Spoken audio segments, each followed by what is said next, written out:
Muy buenos días a todos. En breve daremos inicio con el webinar.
Muy buenos días a todos. En breve daremos inicio con el webinar.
Muy buenos días a todos. En nombre de AMCHAM Honduras, es un gusto darles la más cordial bienvenida a nuestra conferencia virtual del día de hoy, Planes y Programas Esenciales en las Normas de FDA de Inocuidad, el cual hemos organizado en alianza estratégica con Register Corp.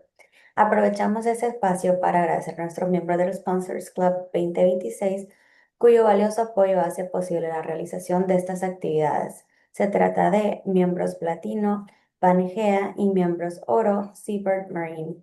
Agradecemos a todos los participantes por acompañarnos el día de hoy y por su interés en este espacio, especialmente en un tema tan relevante para la seguridad alimentaria y el cumplimiento de estándares internacionales. Desde AmCham confiamos que esta sesión será de gran utilidad y les brinde herramientas prácticas que puedan aplicar en sus organizaciones. Les recordamos que si desean volver a ver la conferencia, pueden suscribirse a nuestro canal de YouTube. Al igual, se les estará enviando a sus correos el link de YouTube con la conferencia. Les recordamos también que pueden realizar sus consultas a través de la sección de Q&A y al final de la conferencia estaremos teniendo un espacio dedicado a resolver sus inquietudes y ampliar los temas presentados. Hoy nos reunimos con el propósito de fortalecer los conocimientos, compartir buenas prácticas y profundizar los lineamientos establecidos por La FDA, fundamentales para garantizar la calidad e inocuidad a lo largo de toda la cadena de producción de alimentos.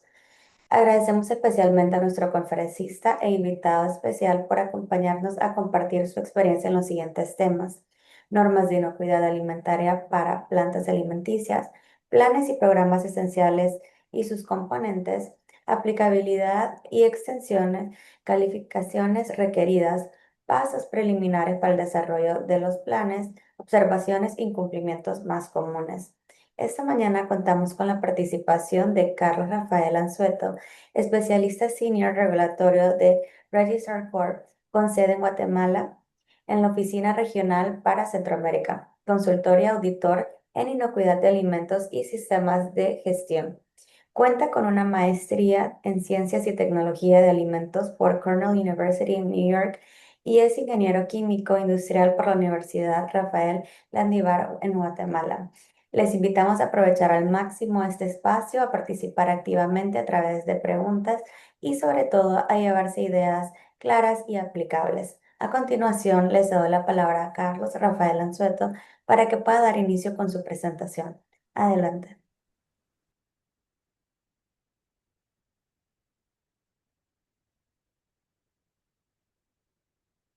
Muy bien, muchas gracias. Buenos días. Gracias a OnCham Honduras por esta invitación y a los participantes por su interés. Vamos a iniciar a desarrollar el tema. Algunos de ustedes quizás participaron en el webinar anterior que hicimos el año pasado, en donde hicimos un recorrido por los distintos requisitos que FDA exige para poder ingresar al mercado norteamericano en el segmento de alimentos y bebidas. Hoy vamos a enfocarnos ya en algo más concreto, así como en aquella oportunidad hablamos de que un requisito era cumplir con la ley de etiquetado, con estar registrado ante FDA y otros requisitos, pues ya hoy vamos a hablar de cómo esas regulaciones y qué regulaciones nos piden requisitos relacionados con el desarrollo de planes y programas específicos relacionados con la inocuidad. Ya la agenda, por ahí la leyeron, no nos vamos a detener acá, sino entramos directo al tema. Para contarles un poquito previamente, nosotros como Registrar Corp somos una oficina con sede en Estados Unidos y trabajamos a través de 20 oficinas regionales alrededor del mundo. Nuestra misión principal es ser facilitadores de información en cuanto a esos requisitos de FDA, actualización de regulaciones y en la medida de que esos requisitos requieran algún trámite o alguna asesoría, algún servicio, pues también lo prestamos. Pero en primer lugar, pues somos facilitadores de información. Aquí vamos a hacer un ligero repaso de las principales normas con las que cuenta FDA relacionado con la inocuidad de alimentos. Importante mencionar que a partir de 2011 surge, como ustedes quizás saben, la Ley de Modernización de la Inocuidad de Alimentos, que por primera vez después de casi 70 años, la FDA revisa sus regulaciones, las actualiza y saca algunas nuevas. Estas 7 regulaciones que vemos acá son regulaciones parte de la ley FISMA. La ley FISMA pues está precisamente compuesta por 7 regulaciones y cada regulación va a tener sus requisitos y sus áreas de aplicación o sus campos de aplicación. Eh, Antes de FISMA, por supuesto, ya existían distintas normativas. Las vamos a ver en la diapositiva siguiente, siempre relacionadas con la inocuidad de alimentos. Todas las regulaciones y las normas de FDA están contenidas en el capítulo 21 del Código Código de Regulaciones Federales en lo que ellos llaman una parte del código o un capítulo del código. Esa es la interpretación que hacemos de esta numeración que vemos en la segunda columna. Cuando decimos, por ejemplo, la regulación 21 CFR 117, nos referimos a que, en este caso específico, es la regulación, es el código, digamos, de identificación y la ubicación de la regulación de buenas prácticas de manufactura y controles preventivos para alimentos de consumo humano. Y como decíamos, la encontramos en el capítulo 21 del Código de Regulaciones Federales, Code of Federal Regulations, en este caso de las siglas en inglés, en la parte 117. En este caso, pues en esta otra columna tenemos a qué área, a qué sector le aplica esta regulación. Y en este caso, pues vemos que la 117 que le llamamos, o la regulación de controles preventivos, aplica a instalaciones que fabrican, procesan, empacan o almacenan alimentos para consumo humano y que van a ir destinados al comercio y al consumo en Estados Unidos. De igual manera, cada una de las 7 regulaciones dentro de la ley FISMA tiene una identificación dentro del Código de Regulaciones Federales en el capítulo 21.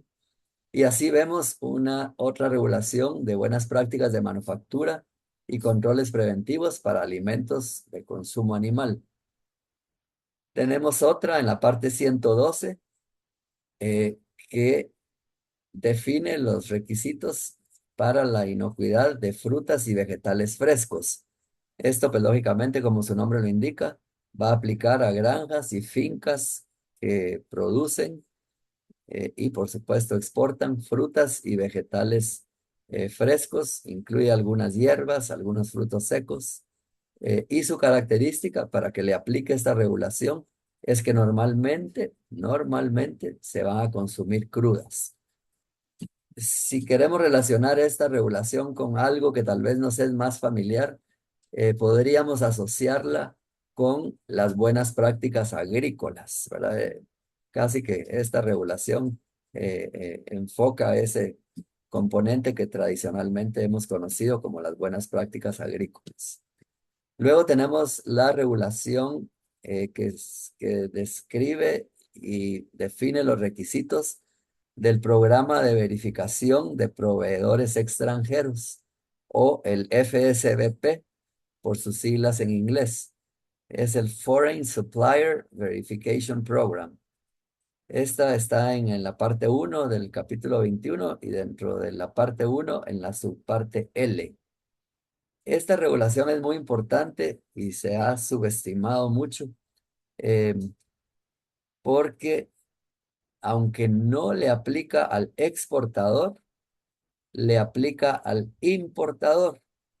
Y entonces lo que FDA pretendió y pretende con esta regulación es asegurar que el exportador está cumpliendo. Por eso es tan importante también esta regulación, porque la regulación y FDA eh, le da la responsabilidad al importador de que se asegure de que el producto que está ingresando de un exportador extranjero cumpla con los requisitos que le apliquen a esa empresa o a ese producto, a ese proceso, ¿verdad? Entonces, hoy en día, muchos exportadores están viendo que sus importadores les están pidiendo, por ejemplo, mándeme su plan de inocuidad, mándeme su plan HACCP, mándeme su programa de defensa alimentaria, para verificar que lo tienen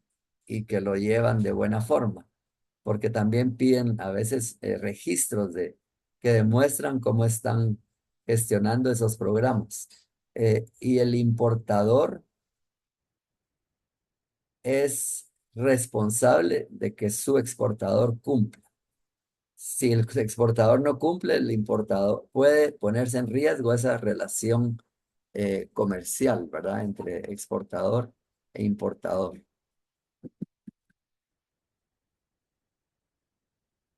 Por ahí me parece que Amcham levantó la mano. No sé si tienen alguna pregunta.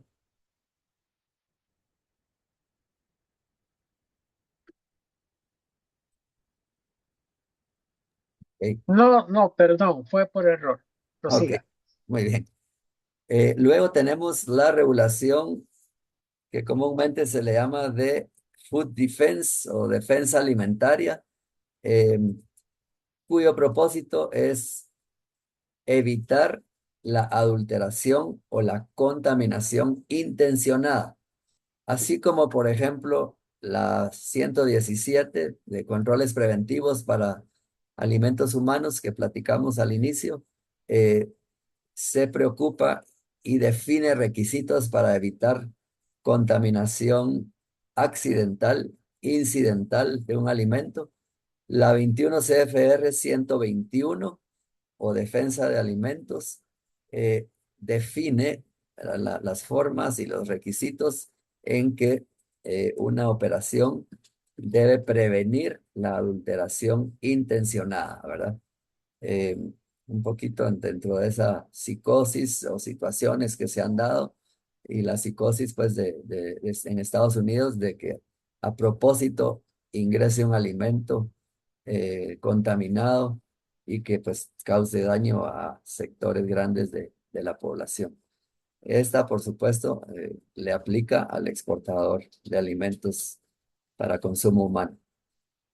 Luego tenemos esta otra, la transporte sanitario, esa no nos aplica a nosotros como exportadores, ¿verdad? Eso le va a aplicar al transporte dentro de Estados Unidos. No nos vamos a detener en ello.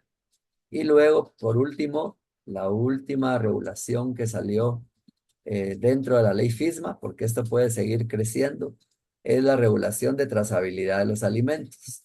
Esta, pues, de nuevo, nos aplica como exportadores. Eh, y ahorita, aunque ya se publicó esta regulación, hubo una extensión en cuanto a su puesta en marcha para julio de 2028.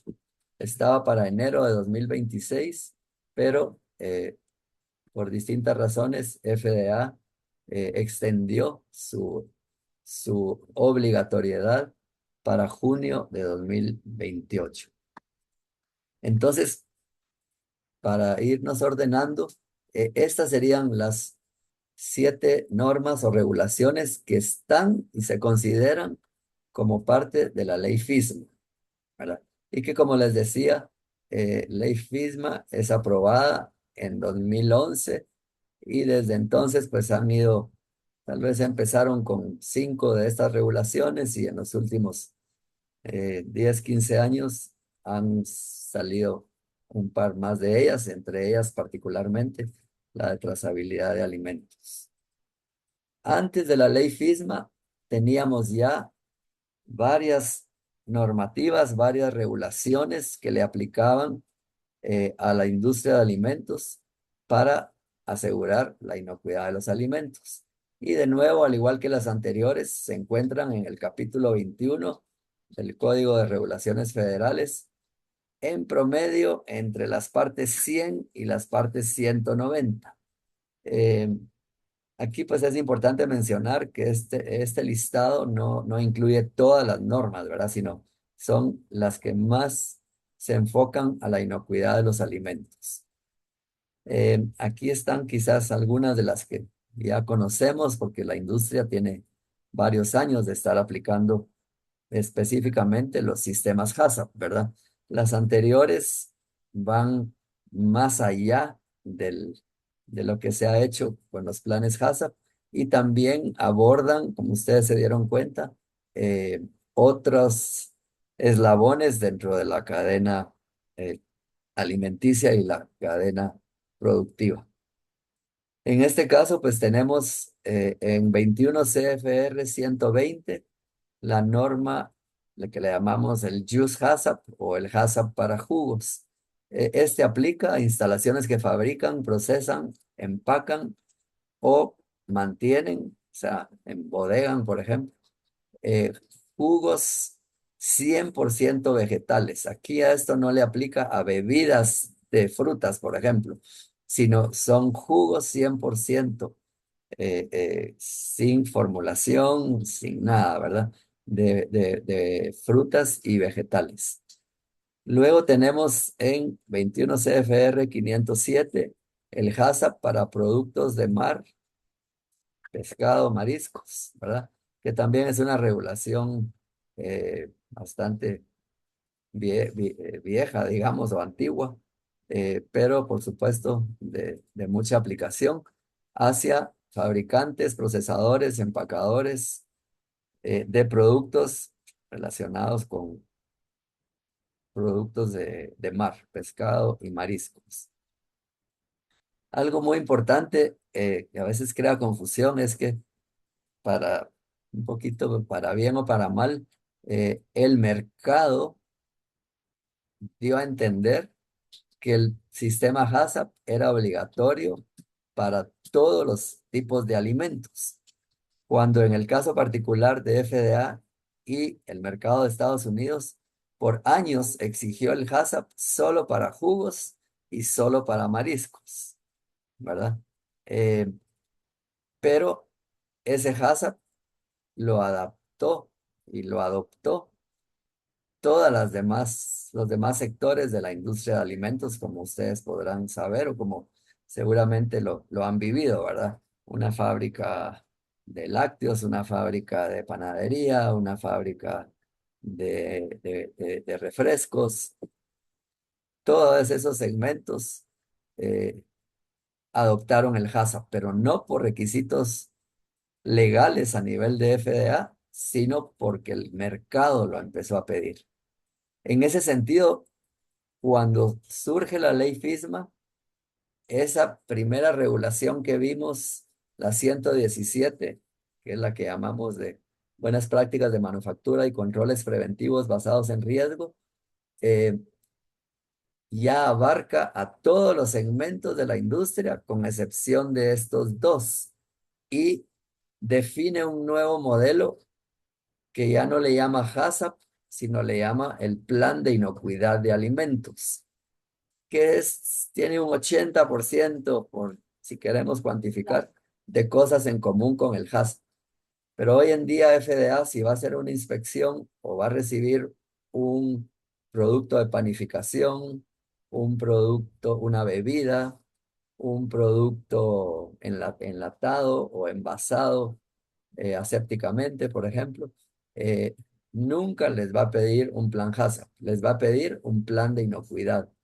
¿Por qué? Porque a esos otros segmentos, como les decía, les aplica esa regulación de controles preventivos basados en riesgo, que es la que exige en lugar del HACCP el plan de inocuidad.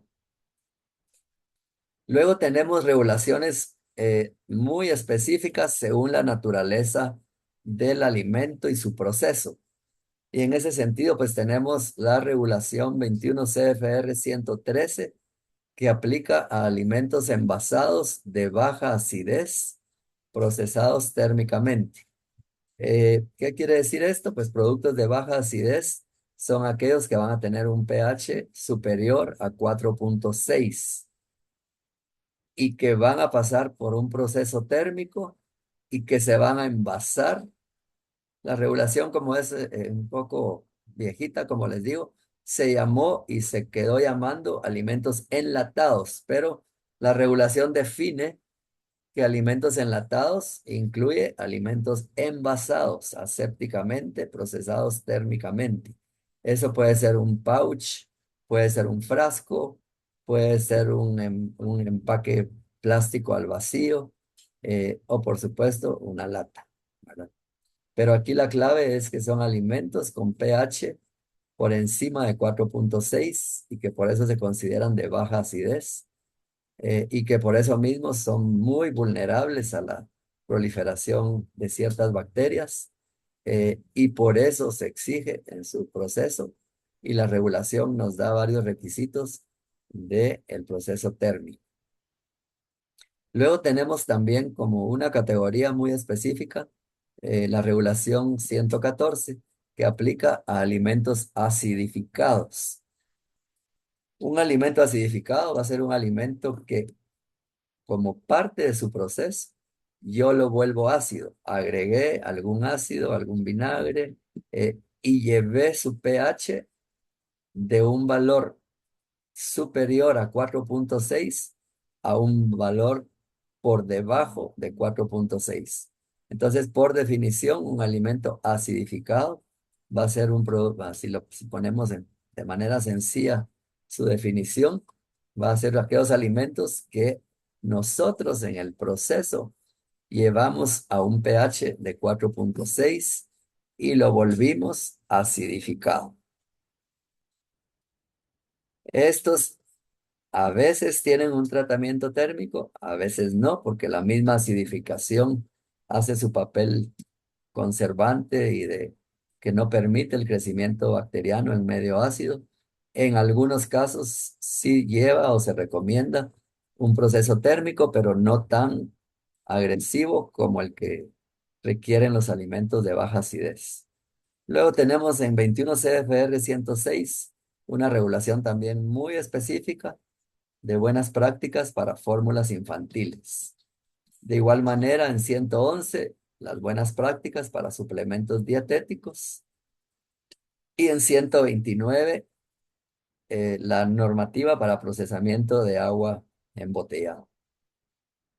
Entonces vemos que sí tenemos variedad de normas, todas relacionadas con la inocuidad de los alimentos. Y lo que vamos a platicar el resto del webinar es qué planes, qué programas requiere bueno, no cada una, porque hay algunas que no nos aplican, las normativas principales que nos aplican, no solo por ser, por el tipo de alimento, sino por el tipo de alimento que sabemos en promedio que se maneja en Centroamérica para exportar a Estados Unidos. Aquí hay un diagramita que trata de simplificar eh, a cada categoría que tiene una regulación aplicable, qué planes o programas le aplican. Aquí lo que debemos enfatizar, si vemos esto como un organigrama, es que todititas las regulaciones, sea para suplementos dietéticos, para alimentos de consumo humano, para alimentos de consumo animal, para mariscos y jugos, todas descansan en las buenas prácticas de manufactura. Y ese sería el primer requisito, digamos, que con el que debemos empezar para poder cumplir posteriormente con los requisitos específicos de cada una de estas regulaciones.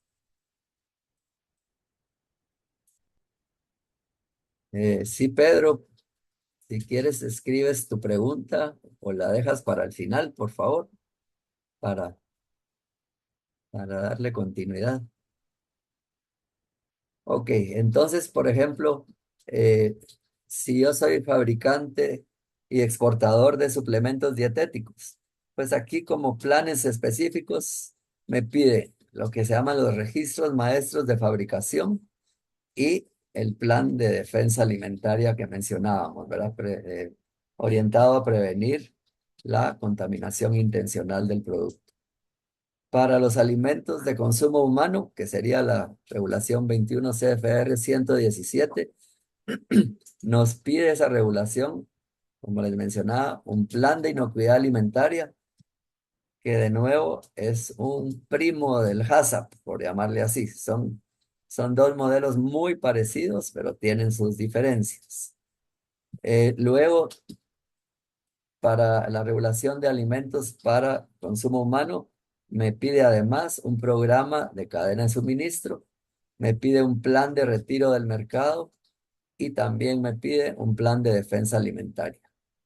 En el caso de las normativas HACCP para mariscos y jugos, pues me va a pedir un plan HACCP y me va a pedir un plan de defensa alimentaria. Aquí podemos pues comparar en este diagrama que las regulaciones HACCP no me piden un plan de retiro, no me piden un programa de cadena de suministros. Y luego en el caso de alimentos para consumo animal, pues sí me pide un plan de inocuidad alimentaria me pide un programa de cadena de suministros y me pide un plan de retiro del mercado. No me pide un plan de defensa alimentaria.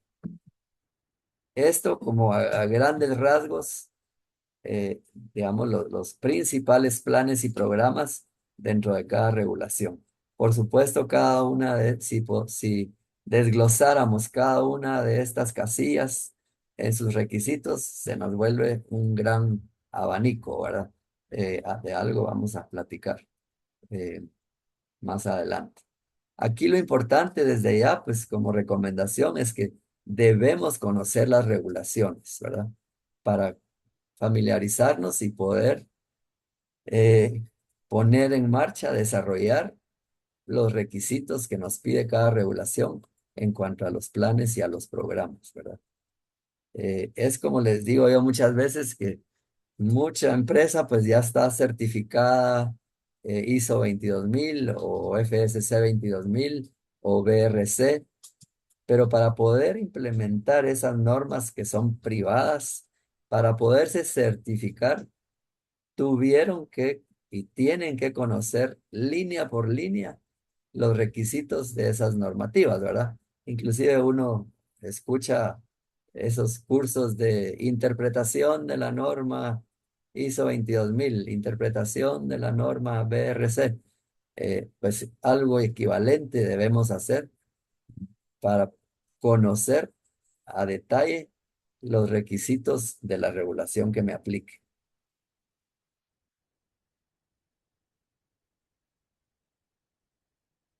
Uy, ¿qué nos pasamos?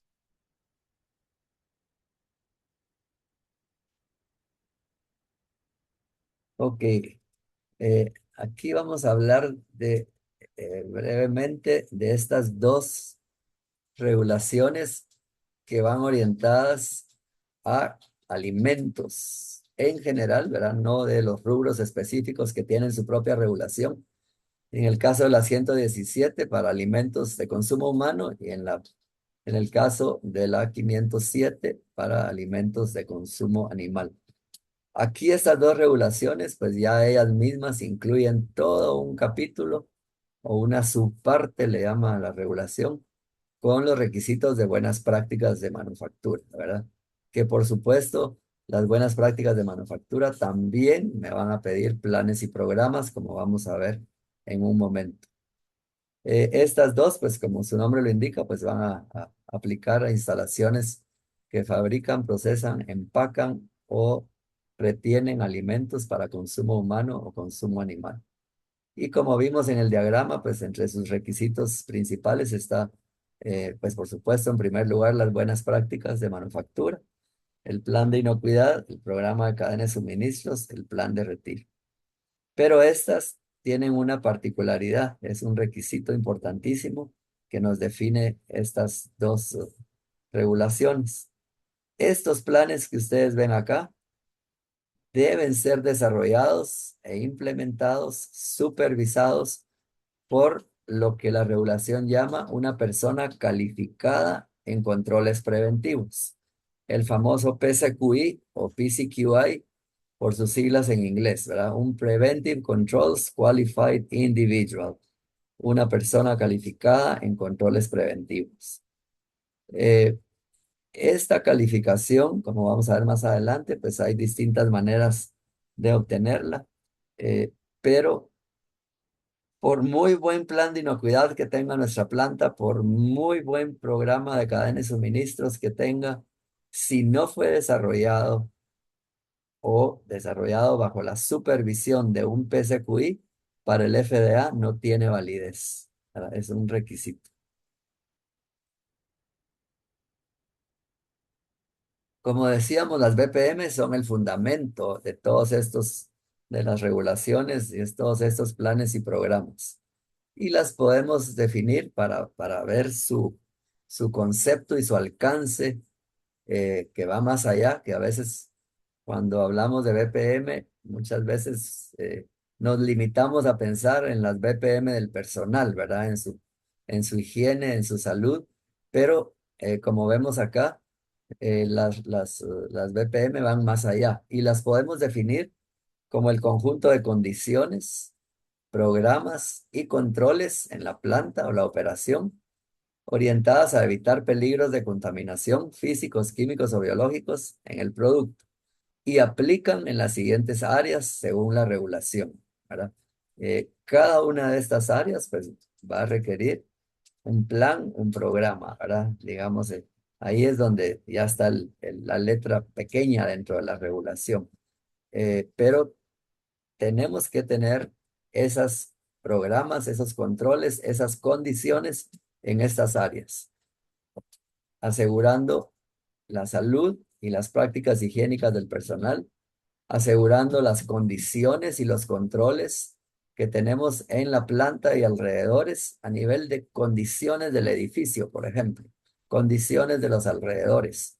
Ahí hablamos de las buenas prácticas de manufactura en un edificio, por ejemplo, en el diseño y la construcción sanitaria, en las características de la construcción, en los alrededores de la planta, los patios, los parqueos, las bodegas, las áreas verdes, ¿verdad? Para todo eso debe manejarse bajo programas y controles que nos aseguran condiciones que el edificio y los alrededores, en este caso, al igual que los demás, no me van a provocar, digamos, o a originar peligros de contaminación hacia el producto.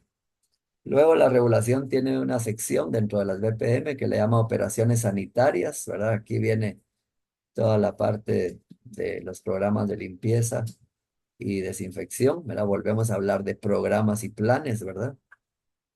Otra parte habla de las condiciones, los programas y los controles en las instalaciones sanitarias. Eso pues incluye de baños, vestidores, las estaciones de lavado de manos en los ingresos a las áreas de producción y algunas otras instalaciones que caben bajo este concepto. Luego está una sección que me habla de las buenas prácticas de manufactura aplicables al equipo y a los utensilios. Aquí pues van a ver lógicamente requisitos y cómo yo mantengo condiciones, desarrollo programas y controles para que mi equipo y mis utensilios no sean fuente de contaminación. Materiales de construcción, eh, cómo fueron construidos, la calidad de la soldadura sanitaria, la limpieza, por supuesto, del equipo, la facilidad para desmontarlo, la capacidad de los materiales, del equipo y los utensilios de no reaccionar con los alimentos, etc. Luego vienen las BPM aplicadas a los procesos, ¿verdad? Ahí, que de nuevo, ¿verdad? ¿Qué controles tengo en mi proceso? ¿Cómo evito contaminación cruzada? Y ahí es donde se van enlazando estas distintas áreas. Luego se habla de las buenas prácticas a nivel de almacenaje, ¿verdad? Que hay muchos requisitos también ahí, ¿verdad? De separación de ambientes, según si son materias primas, materiales de empaque, producto terminado, eh, la rotación, el estivamiento, todo lo que me pueda originar un riesgo, ¿verdad? La calidad y el mantenimiento de mis pallets o tarimas de madera, ¿verdad? Que siempre vemos ahí en las inspecciones de planta, eh, astillados, con clavos salidos, rotos, el espacio perimetral en un almacén, por ejemplo, ¿verdad? Todas esas son buenas prácticas aplicadas al almacén. Y luego las buenas prácticas aplicadas a la distribución. Le hace cabalmente las condiciones de mi vehículo de transporte, eh, cómo evito que el vehículo no sea fuente de contaminación. Si es a distribución bajo temperatura controlada, pues cómo aseguro esas condiciones. Entonces aquí, de nuevo, las BPM son el fundamento de las regulaciones. Y ellas mismas piden planes y programas. Hay un caso muy particular en las regulaciones HACCP, donde me dice que cuando los controles de limpieza y desinfección son críticos para la inocuidad de los alimentos, estos controles los debemos abordar a través de lo que la regulación llama los SSOPs, por sus siglas en inglés, Sanitation Standard Operating Procedures, o procedimientos operativos estándar de saneamiento. Aquí tenemos cuidado de no confundir, como yo les digo, las POEs que normalmente hablamos en nuestras plantas de POEs, pero son POEs con S minúscula. Son procedimientos operativos estándar. Y la S minúscula porque son varios, ¿verdad? Son en plural. Acá las POEs que exigen los planes HACCP son con S mayúscula, porque la S mayúscula equivalente es de Sanitation, Standard Operating Procedures. Los procedimientos operativos estándar de saneamiento, según las regulaciones HACCP, deben abordar las siguientes 8 áreas que ellos llaman clave en el saneamiento. Y de nuevo, para estas 8 áreas, pues debemos tener controles, monitoreos, condiciones que me van a asegurar la prevención de contaminación directa o cruzada por alguna de estas elementos o áreas. Y así pues tenemos un SSOP para seguridad o inocuidad del agua, el estado y la limpieza de superficies de contacto, prevención de la contaminación cruzada, mantenimiento de instalaciones sanitarias, protección contra la adulteración, y aquí viene cualquier tipo de contaminación, ¿verdad? Puede ser con lubricantes, con plaguicidas, con compuestos de limpieza, contaminación o adulteración por condensado, por contaminantes de otro tipo, pero siempre dentro de las 3 categorías: químicos, físicos y biológicos. Otra área también que definen las SSOPs es el etiquetado, el almacenamiento y el uso adecuado de compuestos tóxicos, ¿verdad? Si se dan cuenta, todas tienen que ver con algún posible riesgo de contaminación si no lo manejamos y lo monitoreamos correctamente. Luego vienen las condiciones de salud de los empleados y la exclusión de plagas en la planta. Las SOPs, si se dan cuenta, tienen un traslape casi del 100% con las BPMs, pero la regulación HACCP, además de que pide y refiere a la regulación de buenas prácticas, me pide como llevar de manera más específica, con más cuidado, con más controles, estas 8 áreas, que de nuevo van a necesitar planes, programas, controles.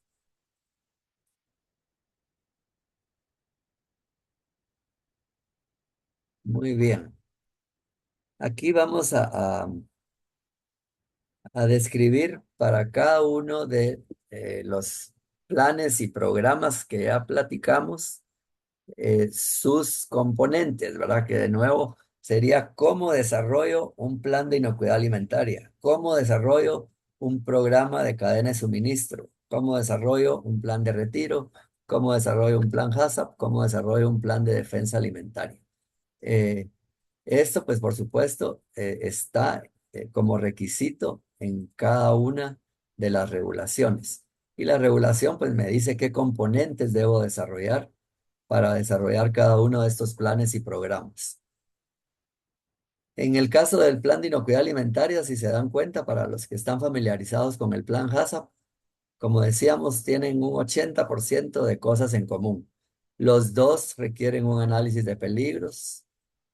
La principal diferencia empieza con que el plan de inocuidad ya no me habla de puntos críticos de control, sino de controles preventivos. Debo definir procedimientos de monitoreo para esos controles preventivos, igual que un PCC en el HACCP. Debo definir acciones correctivas si hay desviación identificada a partir del monitoreo, donde no estoy cumpliendo el control preventivo o el PCC en el caso de HACCP. Me pide también definir actividades de verificación y validación de los controles preventivos y del plan, al igual que el HACCP. Y a diferencia del HACCP, me pide un plan de retiro y con otra nomenclatura, al igual que el HACCP, que me pide que el HACCP debe reevaluarse una vez al año, por lo menos, o cada vez dentro de ese año que haya algún cambio que me pueda originar un nuevo peligro, una nueva materia prima, un cambio de proveedor, un cambio en el proceso, en el equipo. De igual manera, el plan de inocuidad le llama un reanálisis, con la diferencia que lo pide cada 3 años o cuando ocurra alguno de estos cambios que mencionaba. Entonces, ahorita, pues en paralelo, por su similitud y por la familiaridad que seguramente muchos de ustedes tienen con los planes HACCP, pues hicimos ese comparativo entre planes HACCP y plan de inocuidad, ¿verdad? Enfatizando, como dijimos, que los planes HACCP y las regulaciones HACCP solo le aplican a operaciones de jugos 100% naturales y productos de origen marino. El programa de cadena de suministro, que es un componente de los planes de inocuidad, me pide también ciertos componentes. Y los mismos componentes me dan una metodología para cumplirla. Hacemos un análisis de riesgos de las materias primas e ingredientes. Estamos hablando de la cadena de suministro, de los proveedores, ¿verdad? También debemos identificar quién controla esos peligros. Idealmente los debe controlar el proveedor. Yo no debo estar recibiendo peligros a través de mis insumos, ¿verdad? Sino el proveedor es responsable y yo responsable de asegurar que mi proveedor lo cumple. Ahí viene el tema de evaluación de proveedores y aprobación.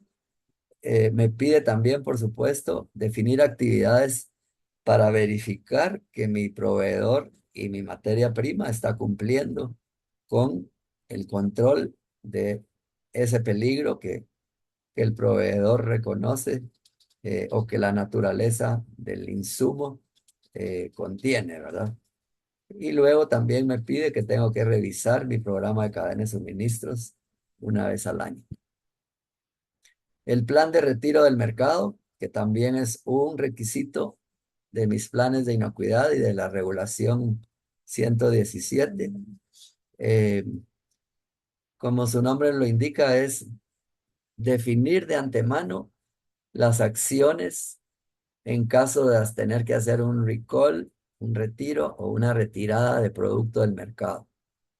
Y me da ciertos componentes, ¿verdad? Debo describir qué pasos voy a seguir. O sea, de antemano yo defino qué pasos voy a seguir en caso de un retiro. Asignamos responsabilidades en distintas áreas. La regulación ahí me define las áreas de responsabilidad. Tengo que definir los procedimientos de notificación del retiro a la autoridad sanitaria, a mis clientes, al público en general, depende del nivel del retiro, ¿verdad? Debo también, como parte del plan de retiro, hacer lo que llamamos los chequeos de efectividad, ¿verdad? ¿Qué tan efectivo está haciendo mi retiro? Tenía que retirar 1000 envases y lo repartí entre 6 clientes, pues voy viendo cómo cada cliente, cómo identifico esos 1000 envases y qué tan efectiva va siendo mi recolección hasta que se cierra el retiro. Todos esos procedimientos los defino como parte de mi plan de retiro. También defino la disposición que voy a hacer de esos alimentos retirados. Y también, por supuesto, si se dan cuenta, en todos los planes me pide revisarlos, ¿verdad? Para ver muchas veces a partir de un ejercicio de retiro que me pide como otro componente o a partir de un retiro real, pues evaluar cómo funcionó mi programa y mi plan. Plan HACCP ya lo platicamos. Y el plan de defensa alimentaria, el Food Defense, pues de nuevo, ¿verdad? Me da componentes, me da metodología. Debo definir medidas de defensa generales en la planta, ¿verdad? Pueden ser barreras físicas, pueden ser cámaras, puede ser buena iluminación en la noche, puede ser áreas de acceso restringido. Y según la naturaleza de mi operación, de mi infraestructura, me pide hacer una evaluación de vulnerabilidades. A partir de esas áreas que yo identifique vulnerables, donde pueda darse una contaminación intencional, tenemos que definir las estrategias para mitigar ese riesgo, ¿verdad? Tenemos que definir procedimientos para monitorear que las estrategias definidas están funcionando, que esas medidas de defensa están funcionando. Por supuesto, cuando identifico que algo no está funcionando, debo tomar acciones correctivas. Debo también verificar que todas las medidas definidas están funcionando, están en marcha, que no haya, qué sé yo, una puerta que tenía acceso restringido, un área de acceso restringido que no está funcionando, que hay cámaras que no estén funcionando. Es parte de esa verificación.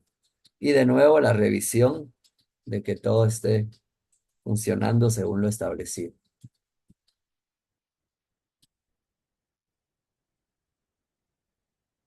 Las regulaciones me dan, en el caso de el plan de inocuidad, el plan de retiro, el programa de cadena de suministros, me permite ciertas excepciones de a quién pueden no aplicarle.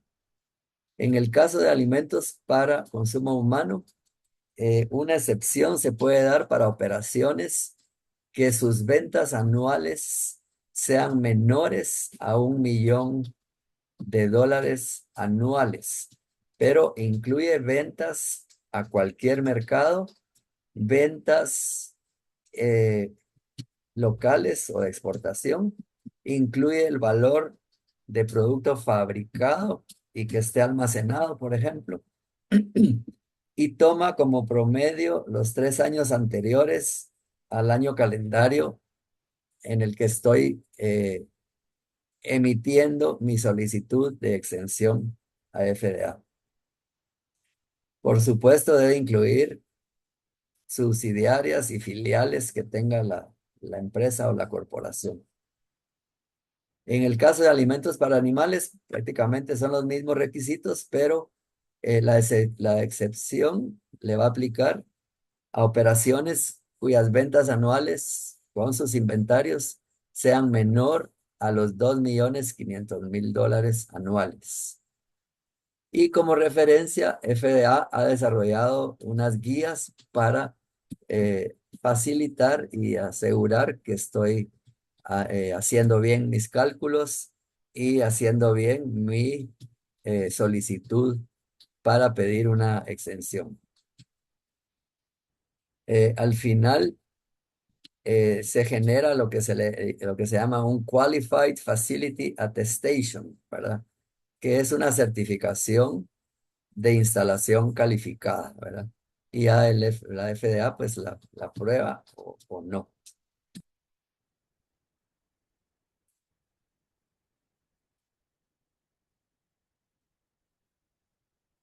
Ok. Aquí básicamente no nos vamos a detener, ya ustedes lo pueden revisar después.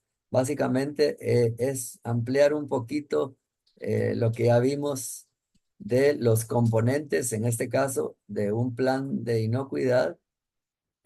Y aquí lo que ampliamos es qué requiere a grandes rasgos cada uno de estos componentes, ¿verdad? ¿Qué requiere? ¿Cómo se realiza el análisis de peligros?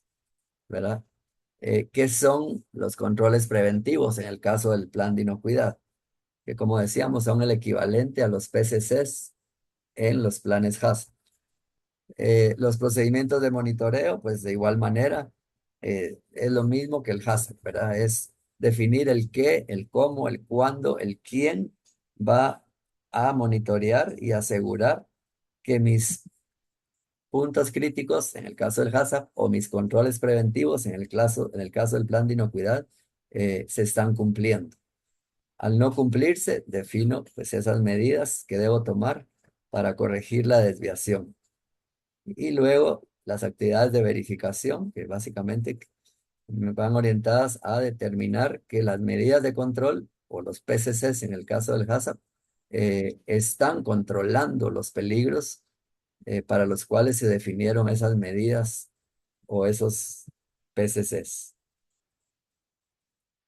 En el caso del programa de cadena de suministro, pues de igual manera, eh, sus componentes, ¿verdad? Es hacer ese análisis de riesgos, evaluar materias primas, ingredientes, si contienen peligros biológicos, químicos y físicos. Todo eso normalmente lo hago muy de cerca o a veces en la misma ficha técnica o la hoja de especificaciones de un insumo, materia prima, ingrediente, empaque. El proveedor me está dando ahí en sus especificaciones eh, el máximo de salmonela, aunque es tolerancia a salmonela es cero, o el máximo de metales pesados en partes por billón, ¿verdad? Entonces, esto son muy útiles las fichas técnicas y las hojas de especificaciones del proveedor, que por supuesto, como parte de mi sistema de gestión, debo contar con esa documentación. Y como dijimos, asegurar quién controla ese peligro, porque puede ser que mi proveedor sea solo un distribuidor, no sea el fabricante, ¿verdad? Y como dijimos, ¿cómo vamos a verificar que el proveedor me está cumpliendo, ¿verdad? Puede ser a través de certificados de análisis, de muestreos, de pruebas de la materia prima o el ingrediente, hasta auditorías en el sitio que le hacemos al proveedor. Algo muy importante en la mayoría de estos planes y programas es que antes de realizar un análisis de peligros, antes de realizar esas actividades que ya describimos, la regulación me pide hacer ciertos pasos preliminares. Seguramente, de nuevo, si volvemos al HACCP, que es en lo que estamos todos más familiarizados, pues hemos visto que además de aplicar los famosos 7 principios, la regulación, y en el caso del plan de inocuidad sucede lo mismo, me dice que antes de aplicar los 7 principios, debo asignar un equipo y un líder del equipo, debo describir el producto, su distribución, su uso. Debo desarrollar un diagrama de flujo y verificarlo, que lo que estoy escribiendo en el papel como diagrama de flujo coincide perfectamente con mi proceso en el piso, ¿verdad? De la operación. Luego, como etapa previa, describo los pasos del proceso y luego ya empiezo con la aplicación del principio uno, que ya no le llama principio uno la regulación de inocuidad, que es el análisis de peligros.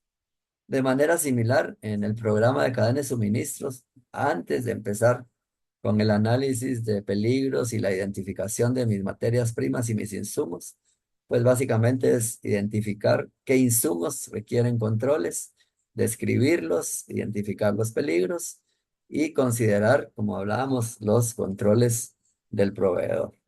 En ambos casos es muy útil y muy importante conocer un poquito, refrescar, investigar un poco el historial, ¿verdad? De esa materia prima, de ese proveedor, en cuanto a peligros asociados a los insumos.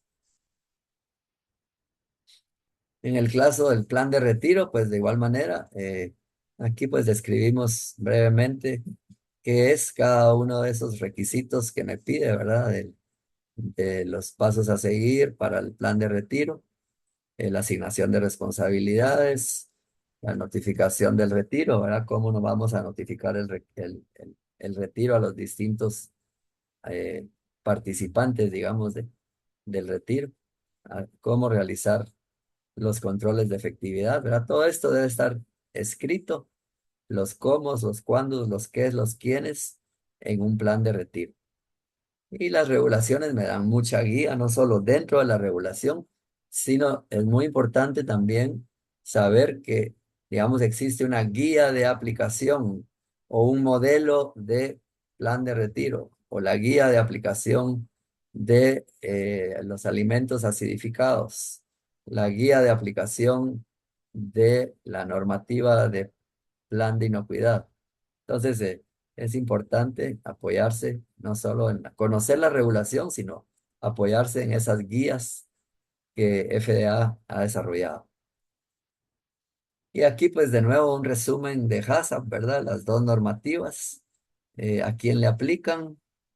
Y de nuevo, aquí quizás lo más importante es, así como el plan de inocuidad debe ser desarrollado por un PCQI, una persona calificada en controles preventivos, en el HACCP también la regulación me exige que debe ser desarrollado por una persona capacitada en HACCP. Y también me dice qué se considera o cómo obtener esa calificación. Y a diferencia del plan de inocuidad, del plan de retiro, en el HACCP no hay excepciones para empresas pequeñas. Esto básicamente es lo que hemos estado platicando y lo que más conocemos. En el caso de la regulación de adulteración intencional o food defense, está en capítulo 121. Como dijimos, pues se aplica a operaciones de alimentos de consumo humano y tiene un extra por ahí esta regulación que aplica a aquellas operaciones que retienen líquidos en tanques, ¿verdad? Ya son a veces esos tanques exteriores, ¿verdad? Que se pueden prestar muy fácilmente a una contaminación intencional desde que llega el proveedor y lo llena a través de tuberías o mangueras. Y de nuevo, se requiere que la persona que lo implemente sea una persona calificada en defensa alimentaria. De nuevo, FDA, FDA no da los cursos, pero los avala y hay entidades que avalan, que dan esos cursos, ¿verdad?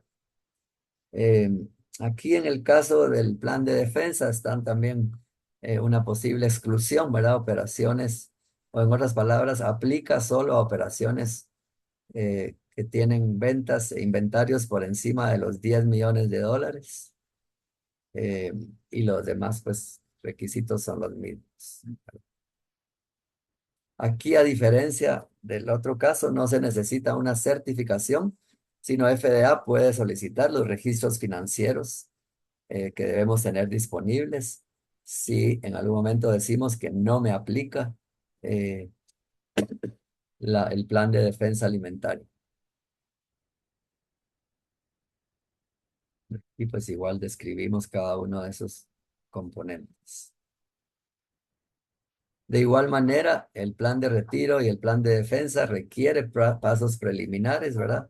Equivalentes a lo que ya platicamos, ¿verdad? Siempre es formar un equipo que va a ser el equipo de retiro, el equipo de defensa de alimentos, el equipo que va a ser responsable de manejar un retiro o un incidente de contaminación intencional, ¿verdad? Definir dentro de ese equipo las responsabilidades en el caso del plan de retiro, considerar historial de reclamos, ¿verdad? Por inocuidad, eso nos ayuda mucho. Conocer la cadena de suministro del producto. Y en el caso de defensa, pues de igual manera, eh, conocer, pues y desarrollar diagramas de flujo, de un croquis de la planta y considerar las medidas generales de prevención para ya luego entrar a el análisis de vulnerabilidad y las demás etapas que platicamos. Aquí está más o menos un resumen cuando hablamos de personas calificadas, ¿verdad? Para desarrollar estos planes. La calificación puede obtenerse por educación, por capacitación, por experiencia o la combinación de estos. La recomendación es tomar los cursos. ¿Por qué? Porque el oficial de FDA que nos llegue a inspeccionar o a evaluar, él va a tener su criterio y no sabemos para él qué es experiencia suficiente o qué es educación suficiente o adecuada, mientras que si tenemos un curso reconocido por ellos, pues por supuesto ahí ya cae la experiencia y la educación con más facilidad.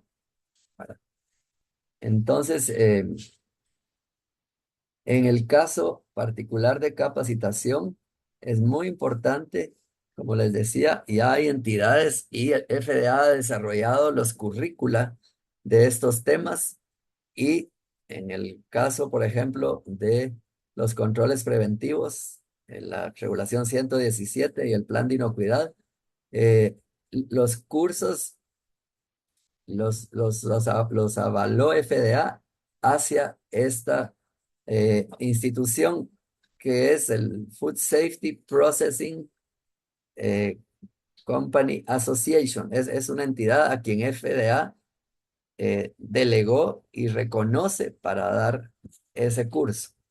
Equivalente, de nuevo, si estamos más familiarizados con los cursos HACCP, FDA solo va a reconocer los cursos del HACCP Alliance, le llaman, ¿verdad?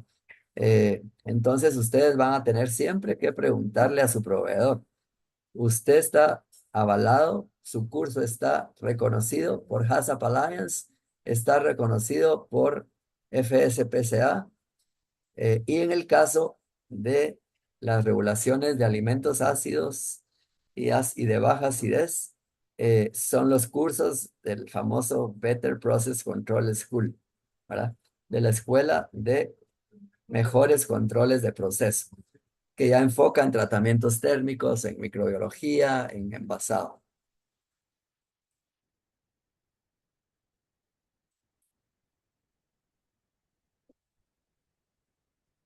Entonces acá, pues, un resumen también, ¿verdad? De qué debo tener en cuenta cuando hago mi análisis de vulnerabilidad, que ya platicamos y ya estaba incluido en algunos de los diapositivas anteriores, ¿verdad? El tipo de alimentos, ingredientes, el origen de las materias primas, mis prácticas de recepción y manipulación y almacenamiento, los pasos en el procedimiento, ¿verdad? Si hay etapas que están muy de fácil acceso a los operarios o a algún visitante. eh, Cómo realizamos las actividades, ¿verdad? Con qué cuidados, con qué controles y qué historial hemos tenido eh, de incidentes de contaminación intencional, ¿verdad? Y la gran pregunta al final es, ¿esa contaminación puede causar daño a gran escala, ¿verdad? Para tampoco, como dicen por ahí, asustarnos con el petate del muerto, ¿verdad? No queremos ninguna contaminación, pero sí es importante reconocer que hay situaciones en donde sí pueden causar daños en gran escala. Y aquí para ir terminando, relacionado al tema, a los planes y programas más importantes de inocuidad de FDA, tenemos aquí un pequeño resumen, es un súper resumen, ¿verdad? De tratar de condensar las observaciones más comunes que FDA reporta en sus inspecciones, ¿verdad? De incumplimientos. En el caso de planes de inocuidad, como les digo, a nivel muy macro, porque cada uno de estos recuadros podría desglosarse en observaciones específicas. En planes de inocuidad, pues observan mucho que hay peligros no identificados en su análisis de peligros, o se identificaron de manera inadecuada, o se hizo un análisis incorrecto o no se hizo el análisis, ¿verdad? Recuérdense, el análisis es lo que me da la significancia del producto, del peligro, perdón, ¿verdad? El análisis de probabilidad, severidad, historial, eh, producto regulado, reconocimiento de la comunidad científica sobre ese peligro, ¿verdad? Es ese análisis de riesgo que llamamos. Entonces es otra de las áreas donde FDA encuentra debilidad. En casos extremos es que la planta no cuenta con un plan de inocuidad. Tal vez tiene un HACCP o ni un HACCP, pero aún teniendo un HACCP, eh, para FDA, si a esa operación le aplica la regulación 117 de planes que exige un plan de inocuidad, no va a aceptar así directo un plan HACCP, ¿verdad? Y dentro del plan de inocuidad, pues han encontrado que faltan controles preventivos. En el caso del HACCP sería faltan PCCs, puntos críticos, o fueron mal definidos, o están siendo mal gestionados. Recuerden que los PCCs en un HACCP y los controles preventivos en los planes de inocuidad, debo monitorearlos, ¿verdad? El qué, cómo, cuándo, quién. A eso se refiere que a veces se encuentran que están mal gestionados. En el caso de programas de cadena de suministro, pues han encontrado que las actividades no se verifican, ¿verdad? Las definí como actividades de controles, pero no las verifico que estén funcionando, que las esté cumpliendo mi proveedor. En otros casos, estoy recibiendo productos sin haber aprobado un proveedor o sin tener fundamento escrito suficiente que efectivamente comprueba que hicimos una aprobación formal del proveedor. Eh, Otra situación es que la, la auditoría que realizamos como parte de la verificación al proveedor no revisó pues completa o correctamente el plan preventivo del proveedor. En el caso de los planes de retiro, han encontrado desde situaciones que no cuenta la operación con un plan de retiro o que sí cuenta con él, pero no identificaron los pasos a seguir en el caso de un retiro, o se describieron los pasos, pero no se definieron responsabilidades. En el caso de los planes HACCP, como ven aquí, digamos, difícilmente encuentran que no hay un plan HACCP. Lo que encuentran es que la implementación del plan HACCP es inadecuada, ya sea porque los peligros no fueron correctamente identificados, porque el PCC no fue correctamente definido, porque la identificación de peligros fue incorrecta, porque la evaluación del peligros fue incorrecta.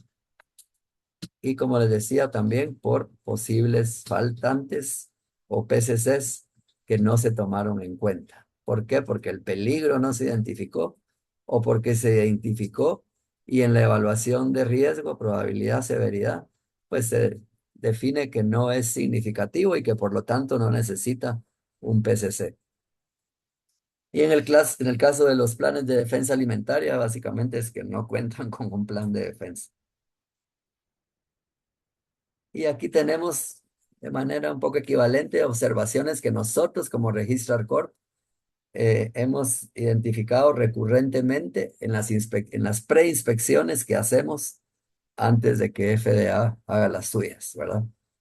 Básicamente, pues son equivalentes, ¿verdad?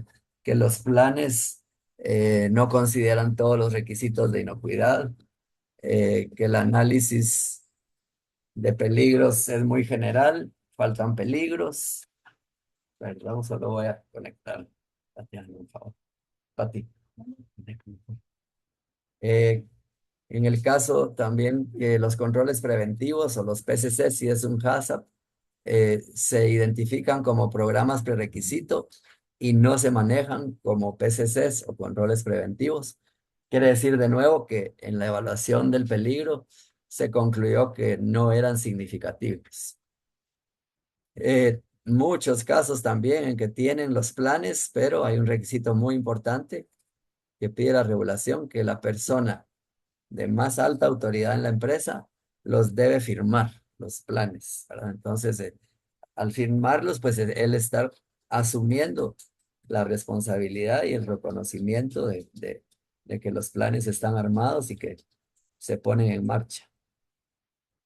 Otra situación es que los planes no fueron desarrollados por una persona calificada. Otra situación es que todos los récords y registros, documentos, a veces son inconsistentes, ¿verdad? El límite crítico definido no es congruente con el procedimiento de monitoreo. O mi plan de limpieza y evaluación de la efectividad de la limpieza no es congruente con mi plan de muestreo o mi plan de verificación de la limpieza.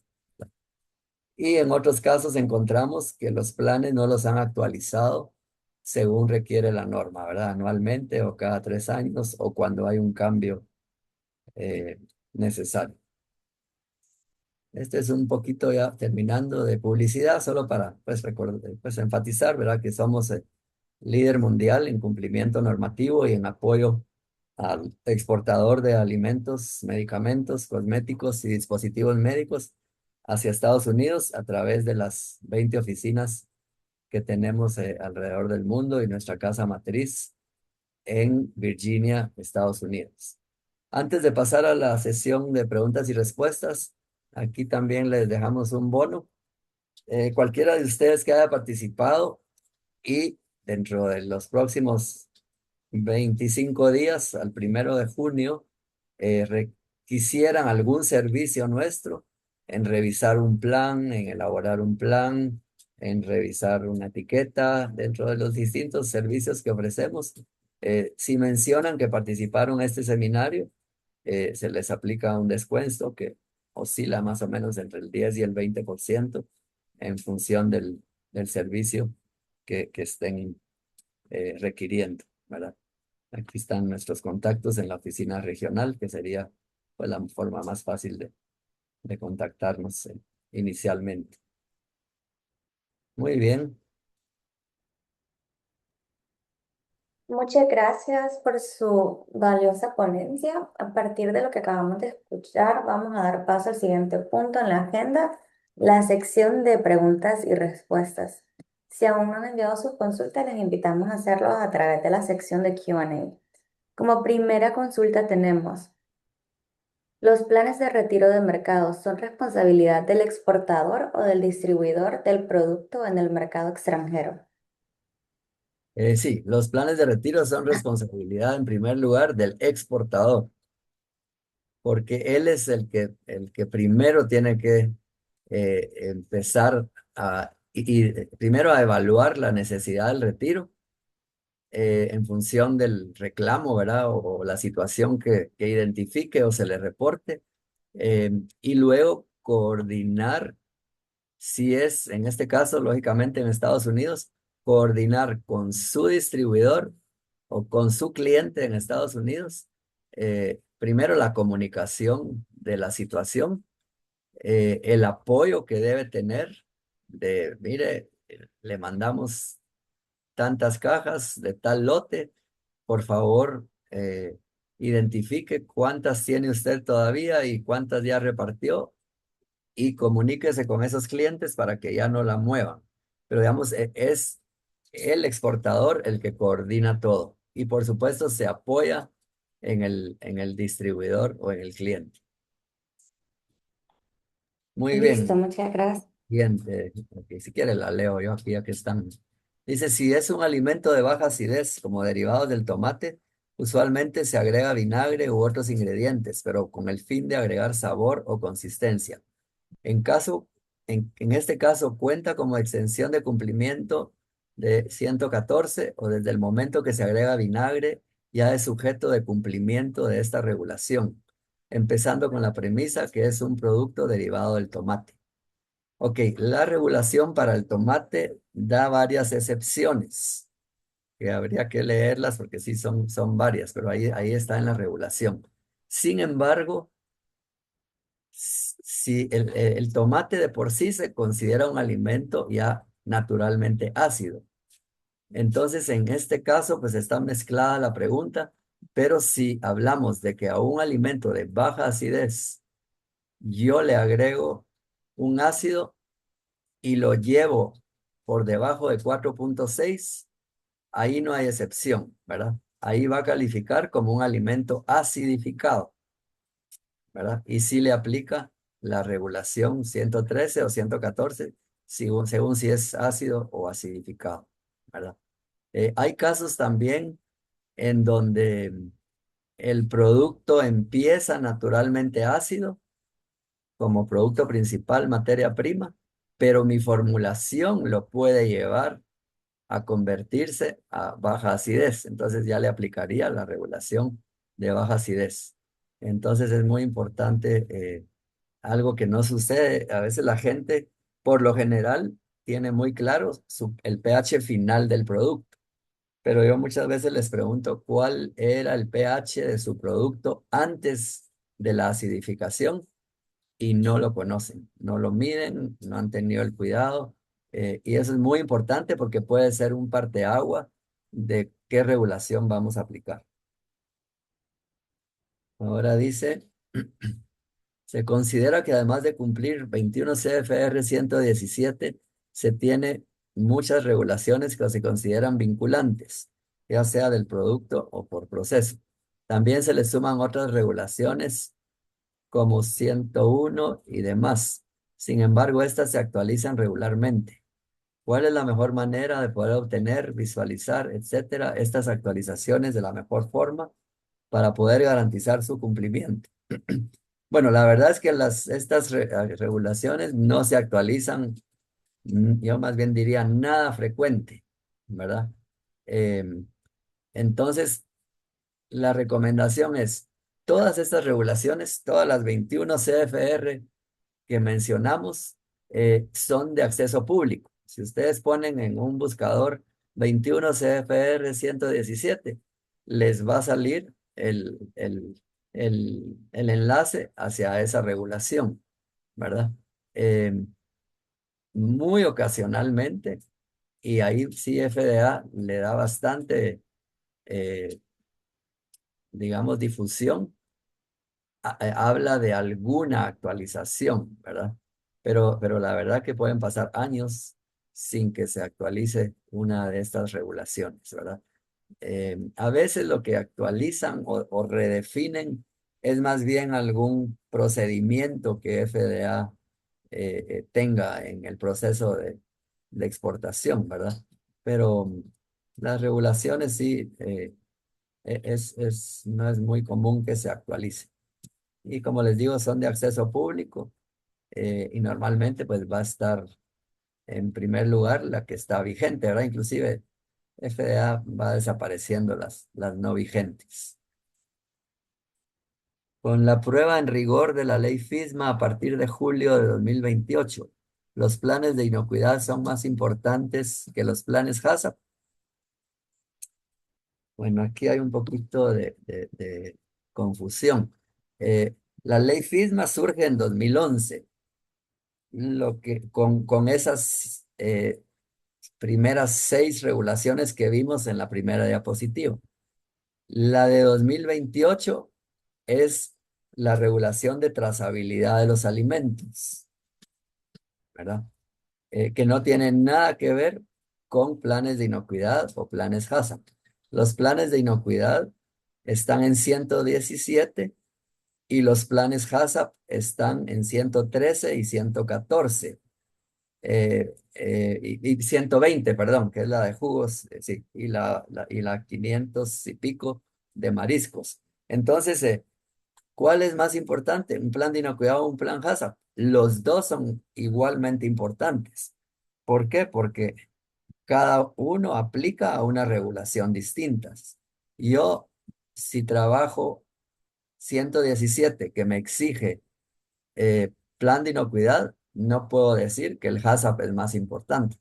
Ni me incumbe HACCP si estoy en 117.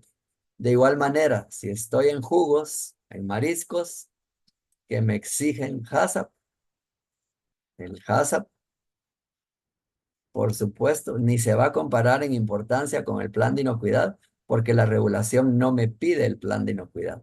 Entonces, en resumen, los dos son importantes, cada uno en la regulación que lo exige. ¿Algo más? Para hacer un PCQI nos vale la certificación de FISCA. Eh, sí, pero hay que asegurar, ¿verdad? Que efectivamente digamos, no es FISCA quien lo da, quien lo imparte, sino es una institución avalada por FISCA, ¿verdad? Y normalmente, como les decía a ustedes, desde que están viendo opciones, tienen que preguntar si es avalada por FISCA. Normalmente el diploma que les dan, el certificado que les dan, debe tener el logo de FISCA como aval de que sí, pues fue una entidad autorizada, digamos, para dar el curso PCQI. Listo, muchas gracias. Creo que esa era la última pregunta. Y con esto hemos llegado al final de la conferencia. Muchas gracias a todos por su tiempo. Queremos agradecer nuevamente a todos los participantes por habernos acompañado el día de hoy a este evento de suma importancia, planes y programas esenciales en las normas de FDA de inocuidad. También en especial agradecemos a Registrar Corp y por supuesto a Carlos Rafael Anzueto, quien hizo posible que realizáramos el evento de esta mañana. Agradecemos a los miembros de nuestro Sponsors Club 2026 por apoyarnos con estas actividades. Nuestros miembros platino, Pangea, miembros oro, Seabird Marine. Les recordamos a todos los participantes que si desean ver nuevamente la conferencia, pueden suscribirse a nuestro canal de YouTube de AmCham Honduras, donde podrán encontrar todos nuestros seminarios y conferencias en línea. De igual manera, se les estará enviando a sus correos el link de YouTube con la conferencia. Les invitamos a seguir nuestras redes sociales, Facebook, X, LinkedIn e Instagram. Nos pueden encontrar como AmCham Honduras, en las cuales los mantendremos informados de nuestros siguientes seminarios y conferencias. Sin más, damos por concluida la conferencia del día de hoy. Nuevamente, muchas gracias a todos por acompañarnos. Que tengan un feliz día. Gracias a todos, gracias a los señores de AmCham y estamos en contacto y a la orden. Hasta luego.